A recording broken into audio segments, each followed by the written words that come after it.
65-year-old Ana Faina knows a thing or two about gardening. She's spent a lifetime working Vanuatu's fertile soils, growing cabbage, kumara, pumpkin and yams. Like most Ni Vanuatu, Ana and her family eat what they grow. No garden means no dinner. But until 2 weeks ago, Ana hadn't been able to help out in the fields or around the house. For the last 3-4 years, she was blind, and all along the relative was just leading her around the house.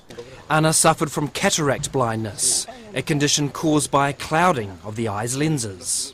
For many in the developing world, it's a virtual death sentence. She couldn't wear her own clothes because she couldn't identify which clothes to wear.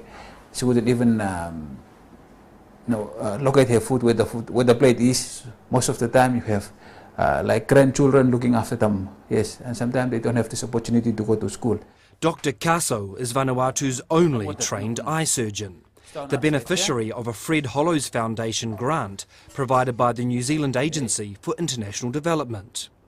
He says while the impact of cataract blindness is often disastrous, the real tragedy is that 80% of cases are avoidable. Cataract operations cost as little as $30 and can be performed in around 10 minutes. You go through the pupil and then you remove this lens. Some of them they get very excited, some they shed tears of joy. You know, some who have never seen their grandchildren, now that they can see their grandchildren, you know, they shed tears for joy. For Ana, the results of surgery have been spectacular. The vision is back to normal again. She can walk around, she can go to the garden and look for island cabbage. She can wear her own clothes, she can see her, now she can see the food, what kind of food she eats. But despite the benefits, the low cost and the ease of surgery, treating those in need is a constant struggle. There's Vanuatu's tricky geography, creaky infrastructure and limited education. When people, they use traditional medicines, they introduce fungal into there. And then we get fungal keratitis, fungal corneal ulcers, and it does more harm than good.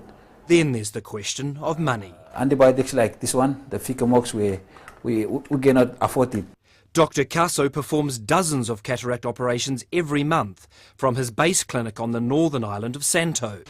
The problem is most people who need his services live in outlying islands, people far too poor to even contemplate travelling to Santo. The answer is the outreach program, surgical tours of the provinces. I planned about six outreaches a year to each 6 provinces. This year we did only 3 provinces. Reason being that the government is failing committing himself to the program. Dr. Kaso says just $14,000 a year is all the service needs to carry out its entire outreach program. I think that's not a lot, not asking a lot from the government, yes.